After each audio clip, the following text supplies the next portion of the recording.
Times response రావాలి, కానీ ఆ రెస్పాన్స్ ఇంకా మాకు రాలేదు. మేము వెయిట్ చేస్తున్నాం, కానీ పోలీసు వాళ్ళు ఇక్కడికి వచ్చారు.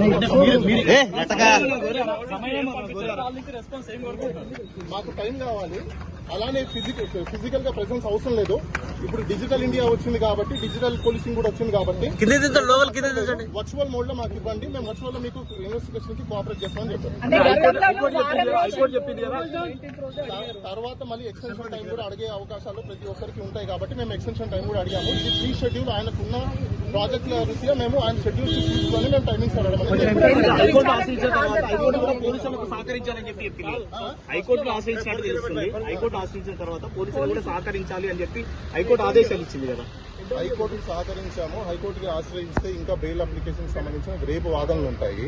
క్వాష్ పిటిషన్ కూడా మేము ఫైల్ చేస్తాము. అది కూడా హీరింగ్ క్వాష్ కొట్టేలేదు. అదే మీకు చాలా మంది తెలియదండి, క్వాష్ కొట్టలేదు. క్వాష్ కి ఇన్స్ట్రక్షన్స్ కి నోటీస్ కి పంపించింది. వాళ్ళ సైడ్ నుంచి కౌంటర్లు దాఖలా చేయాలి.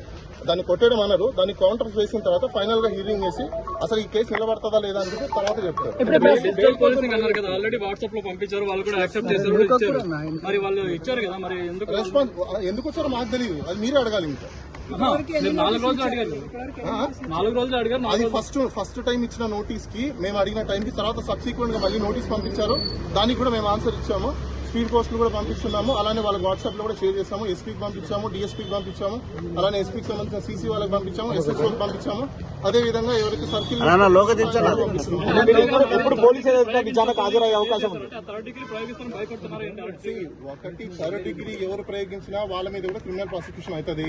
అందులో చూసి ఆర్జీవి గారు భయపడేంత సినిమా లేదు. ఎవరు కూడా ఈ రోజు పోలీసు వాళ్ళు వీఐపీ స్టేటస్ లో ఉన్న వ్యక్తులను తీసుకెళ్లి థర్డ్ డిగ్రీ ప్రయోగిస్తే ఎవరు కూడా చూసి ఊరుకోరు.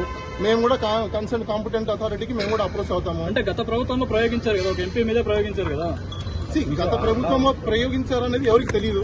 సార్ మీరు టైం అడిగింది అంటే ఎప్పుడు టైం అడిగారు, ఎప్పుడు విచారణకు వచ్చే అవకాశాలు ఉంది. 19th కూడా సబ్సిక్వెంట్ గా నోటీస్ పంపించారు. 25 చెప్పారు. దానికి సంబంధించి మేము ఈ రోజు మార్నింగ్ వాళ్ళకి వాట్సాప్ లో పంపించాము, పోస్ట్ కూడా పంపించాము. డెలివరీ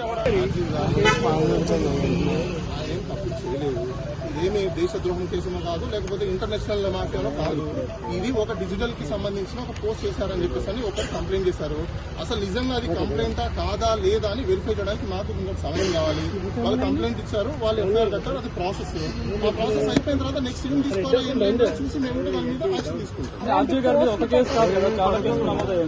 ఒకటి ఇప్పుడు సుప్రీంకోర్టు ఇచ్చిన గైడ్ లైన్స్ ప్రకారం ఏ వ్యక్తి పోలీస్ స్టేషన్ కి వెళ్తే అది కంప్లైంట్ ఇచ్చారంటే ఎఫ్ఐఆర్ కట్టడం అనేది వాళ్ళ రెస్పాన్సిబిలిటీ కాబట్టి పోలీసు వాళ్ళు కట్టారు. తర్వాత వాళ్ళు మాకు నోటీస్ ఇచ్చారు. నోటీస్ ప్రకారం మేము కూడా ఫాలో అవుతాం. రూల్ ఆఫ్ లా ఏదైతే ఉందో దాన్ని కంటిన్యూ చేస్తాం.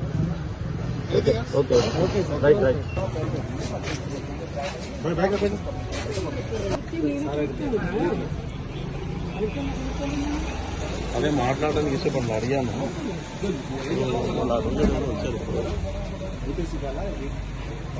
కనీసం నేను మళ్ళీ మాట్లాడు. అది మంచిదే సార్. Gate open